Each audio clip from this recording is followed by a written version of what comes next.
That honeymoon ended almost as soon as it started, with a rash of injuries and absences pushing Golden State below .500 at the trade deadline. Entered Jimmy Butler, and with him an immediate late-season surge up the standings that has the Warriors and their legion of fans worldwide dreaming of yet another title. Golden State knows what to expect from its trio of future Hall of Famers in the playoffs. Curry will stoke imminent fear in the heart of defenses even if he's not draining jumpers from all over the floor. Playoff Jimmy may not be readily available at this late stage of his career, but Butler's rare blend of instincts and physicality is sure to make life easier on teammates and hellish for opponents regardless. Green is bound to be a difference-maker on both ends whether or not he struggles to score and is limited by size and athleticism in the paint.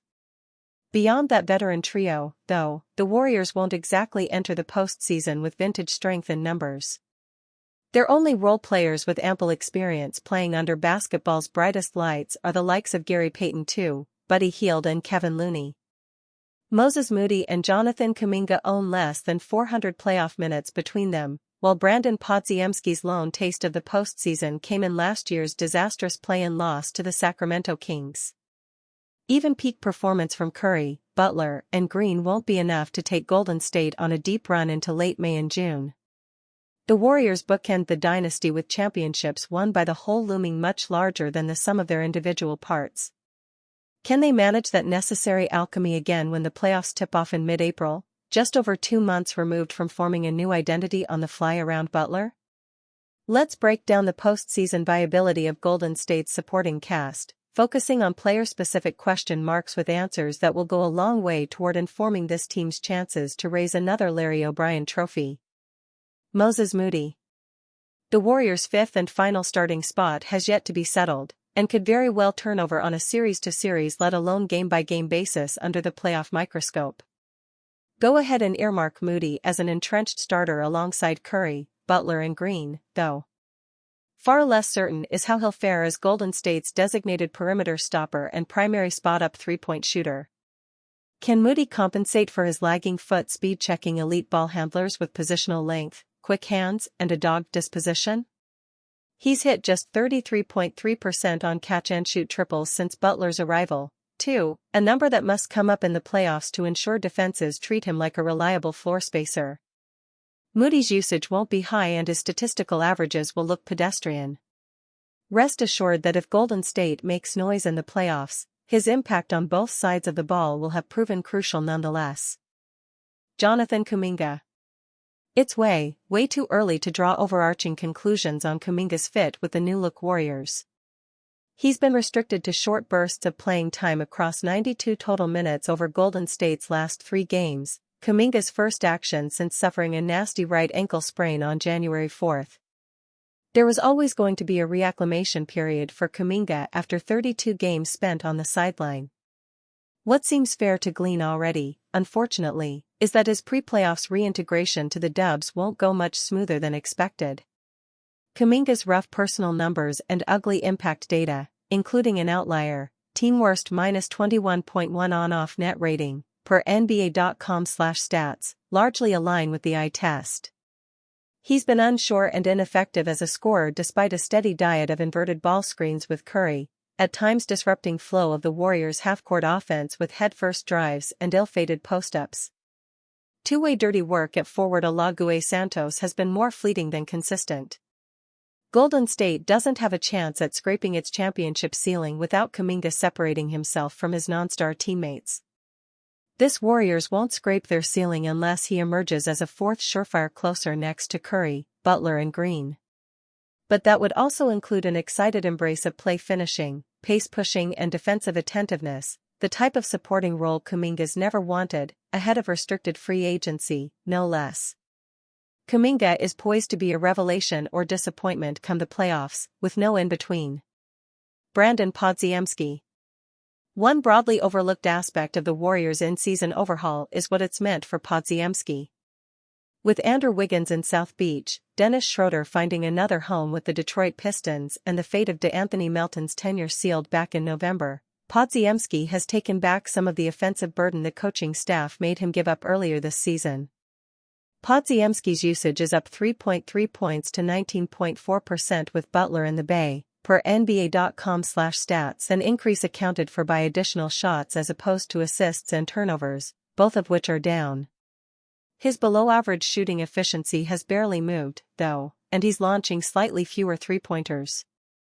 As Butler has bided time with the Warriors letting the game to him, Podziemski's importance on offense has increased. Is he ready for that role in the playoffs if Butler can't sop up more usage?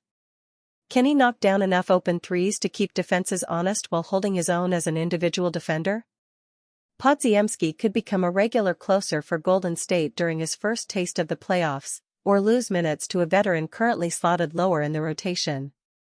If the latter scenario unfolds, the Warriors' backcourt will be missing the sense of reliability and ingenuity Podziemski offers at his best. Gary Payton too. No player embodies the bold individual strengths and weaknesses of Golden State's reserves better than Payton. Not quite the defensive monster he was while helping the Dubs to a title in 2022, young Glove is still clearly this team's best option, checking elite guards at the point of attack and remains an ultra-disruptive help defender for his size at the nail and the rim. Payton's ball screen and dribble handoff mind meld with Curry rivals Green's, and he frequently ignites transition play through deflections and sprinting the floor to finish.